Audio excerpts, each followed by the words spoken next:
এই মুহূর্তে আপনি এগিয়ে আছেন মালদা দক্ষিণ কেন্দ্রে এবং কি ভাবছেন এই মুহূর্তে মানে এবং সারা দেশেও বিজেপি খুব স্বস্তিদায়ক অবস্থায় নেই।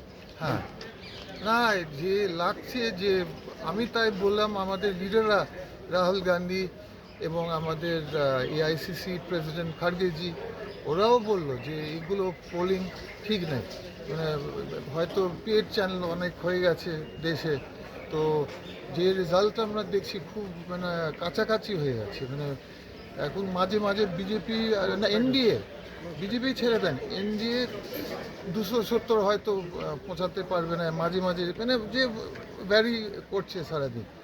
তো আর আমরা খুব খুশি যে এখন অবধি আমাদেরকে লাগছে, যেমন আমরা বলছি প্রথম থেকে আমাদের লাগছে আমাদের মালদাতে আমরা 1 নম্বরে আসবো, সাউথ মালদাতে আমাদের 1 নম্বরে চলছে।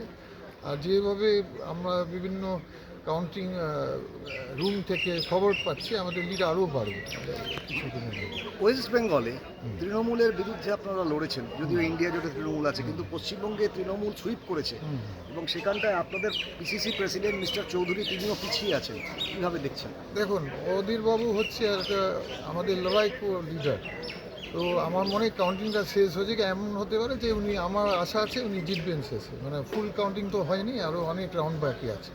তো উনি একটা সব ওয়েল নোন লিডার, সবাই চিনে ওনাকে, আমার মনে হয় উনি শেষে উনি ঈশাদা আপনার বাবা যে ভোটে জিতেছিল 19 সালে, এবার কি মার্জিন? হ্যাঁ, আমাদের আশা আছে যে মানুষের দু আশীর্বাদ যেভাবে পাচ্ছি আমাদের মার্জিন ওর থেকে ভালো। একটা প্রশ্ন